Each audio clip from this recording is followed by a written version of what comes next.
Hi friends, எல்லோரும் எப்படி இருக்கீங்க? நான் ரொம்ப நல்லா இருக்கேன். இன்றைக்கி வந்து பார்த்திங்கன்னா மஷ்ரூம் பிரியாணி தான்.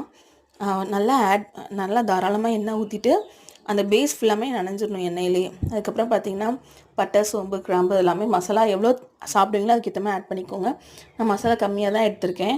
அடுத்து பார்த்திங்கன்னா வெங்காயம் நீல வாக்கில் நறுக்கி நல்லா கோல்டன் கலரில் வர அளவுக்கு வதக்கிக்கணும். பார்த்திங்கன்னா கோல்டன் கலரில் வந்ததுக்கப்புறம் தக்காளி ஆட் பண்ணிக்கணும்.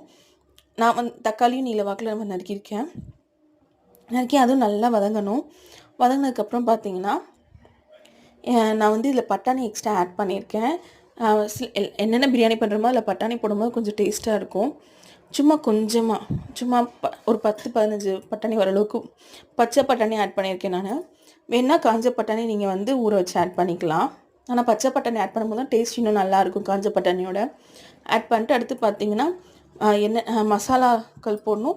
அப்புறம் மஷ்ரூம் போட்டிருக்கேன். மஷ்ரூம் போட்டு ஃபுல்லாக வதக்கிட்டு அதில் என்னென்ன மசாலா நான் ஆட் பண்ணியிருக்கேன்னா கரம் மசாலாவும் மல்லித்தூளும் ஆட் பண்ணியிருக்கேன். நீங்கள் உங்களுக்கு ஏற்ற மாதிரி மசாலா ஆட் பண்ணிக்கோங்க. என்னோடய மசாலா எல்லாமே நான் கம்மியாக தான் சாப்பிடுவேன், அதனால் கம்மியாக தான் ஆட் பண்ணியிருக்கேன். கரம் மசாலா 2 ஸ்பூன், மல்லித்தூள் 1 ஸ்பூன் ஆட் பண்ணியிருக்கேன். உப்பு உங்களுக்கு தேவையான அளவுக்கு போட்டுக்கோங்க. ஆக்சுவலி பார்த்திங்கன்னா நான் வந்து 2 பேர் சாப்பிட்ற அளவுக்கு பிரியாணி பண்ணியிருக்கேன். இப்போ நீங்கள் எத்தனை பேருக்கு அளவுக்கு சாப்பிட்றீங்களோ பண்ணுறீங்களோ அதுக்கேற்ற மாதிரி உங்களோட அளவெல்லாம் கூட்டிக்கணும், குறைச்சிக்கணும். ஓகேவா? அடுத்து பார்த்திங்கன்னா உப்பெல்லாம் ஆட் பண்ணிவிட்டு எல்லாமே நல்லா கொஞ்சம் நேரம் வதங்கணும். வதங்கி கொஞ்சம் அந்த மசாலாலாமே அதில் சேர்ந்துடணும். அதுக்காக வெயிட் பண்ணுறேன்.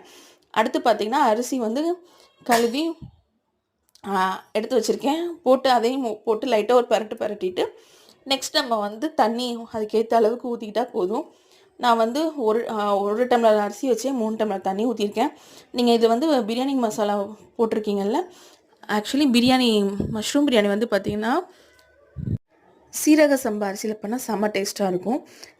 அப்படின்னு பண்ணி பாருங்கள். நான் சாப்பாடு அரிசியில் தான் பண்ணியிருக்கேன். கடைசியாக புதினா வந்து தூவி முடி வச்சாச்சு. மொத்தம் நான் வந்து பார்த்திங்கன்னா நல்லா ஸ்ட்ரீம் வந்ததுக்கப்புறம் தான் விசில் போட்டிருக்கேன். மொத்தம் 5 விசில் விட்டேன். அவங்கவுங்க குக்கர் பொறுத்து, அந்த குக்கரை பொறுத்து நீங்கள் வந்து விசில் விட்டுக்கலாம். என்னோட பார்த்திங்கன்னா மசாலா கம்மியாக தான் ஆட் பண்ணியிருந்தேன், அதனால் இப்படி தான் இருந்தது. மசாலா அதிகமாக சாப்பிட்றவங்க போட்டுக்கலாம்.